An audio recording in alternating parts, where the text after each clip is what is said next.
Reasoning हम लोग मिलकर पढ़ने वाले हैं, तो रीजनिंग अप्लाई करना बहुत ज़रूरी है। यहाँ रीजनिंग अप्लाई करने से मेरा मतलब ये है कि आपको ये पता होना चाहिए कि एग्जाम में वो कौन से चैप्टर्स हैं जिनका वेटेज बहुत ज़्यादा होता है। देखिए, मैंने आपके सामने हमारा सिलेबस पूरा लिख दिया है। सिलेबस को मैंने उसी तरह से क्लासीफाई करा है जिस तरह से चीज़ें एग्जाम में पूछी जाती हैं। आइए जल्दी से हम लोग एक नज़र मार लेते हैं हमारे सिलेबस पर।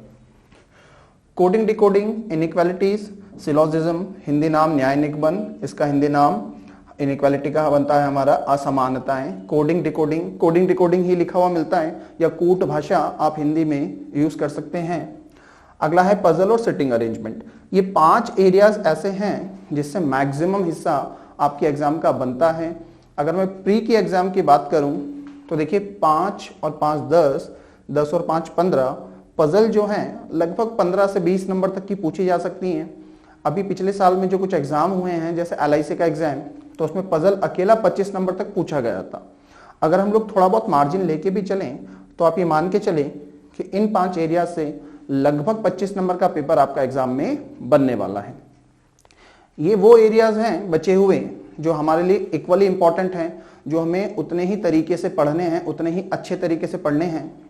क्योंकि देखिए, जब ऑफिसर ग्रेड का एग्जाम होता है जैसे IBPS PO हो गया या SBI PO हो गया, तो प्री में ब्लड रिलेशन और डायरेक्शन डिस्टेंस, इन दोनों में से किसी एक चैप्टर से 5 नंबर के क्वेश्चन पूछे जाते हैं।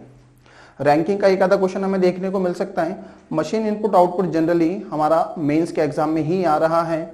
और आखिरी जो चैप्टर हमारा यहाँ पर बनेगा दैट इज एनालिटिकल रीजनिंग। इसके अलग अलग हिस्से होते हैं जैसे कि अजम्पशंस मतलब पूर्व धारणाएं, आर्ग्यूमेंट्स मतलब तर्क, कोर्स ऑफ एक्शन कार्यवाहियां, और इसी तरह से टोटल ये 5 चैप्टर्स का अपना एक कॉम्बिनेशन बनता है।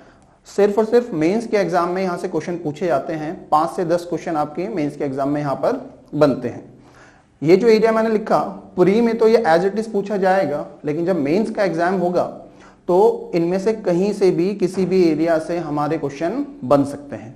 हम लोग जो अपने सेशंस में पढ़ेंगे 2019 के एग्जाम तक जो भी क्वेश्चन आज तक एग्जाम में पूछे गए हैं, जिस भी पैटर्न के क्वेश्चन पूछे गए हैं, वो हर एक पैटर्न, हर तरह का क्वेश्चन मैं आपको इन सेशंस में प्रिपेयर करवाने वाला हूं।